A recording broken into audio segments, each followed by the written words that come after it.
Сәлем құрметті оқушылар, бүгін бізде санау жүйелерінің бірінші сабағы. Бізде сабақтың жоспары санау жүйелері, позициялық емес санау жүйелері және де позициялық санау жүйелері туралы айтатын боламыз. Санау жүйесі дегеніміз сандарды жазуға және оқуға арналған ережелер жиынтығы. Санау жүйесі бізде қазіргі таңда позициялық және де позициялық емес болып екіге бөлінеді. Позициялық емес санау жүйесінде цифрдің мәні оның тұрған орнына тәуелді емес. Цифрдің мәні тек өзінің символына байланысты анықталады. Мәселен, рент цифрын алатын болсақ, мұнда 5 қай жерде тұрса да 5 болып қалады.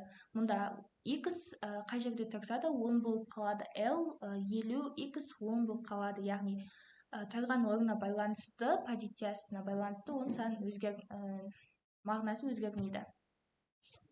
Келесі бізде позициялық санау жүйесі. Бұл жүйеде әрбір цифрдің мәні оның тұрған орнына, позициясына байланысты өзгереді. Яғни бір санның цифрлары тек қандай сан екенмен ғана емес, қай жерде тұрғанымен де маңызды. Мәселен, ондық санау жүйесіндегі 345 санын алып көрейік. 345 санында 3 сонынан санағанда 3-ші тұрғандықтан бұл бізде жүздік болып, яғни 300 деп 5-ке қарағанда үлкен болып есептелінеді позициясына байланысты. 3 жүздік, 4 ондық, ал 5 бірлік болып табылады бұл жерде. Жиі қолданылатын позициялық санау жүйелері ол бізде күнделікті қолданылатын ондық санау жүйесі.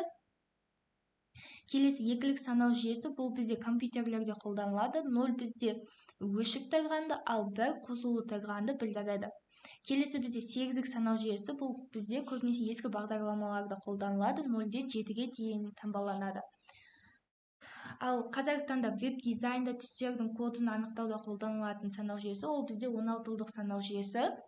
0-ден 9-ға дейін сандар және де A-дан F-ға дейінгі әріптер қолданылады.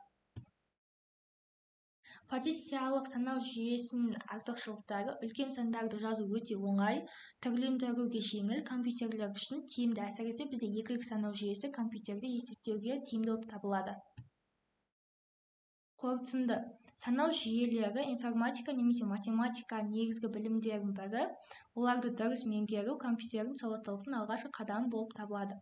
Осымен сабағымыз аяқталды. Келесі сабақта кездескенше.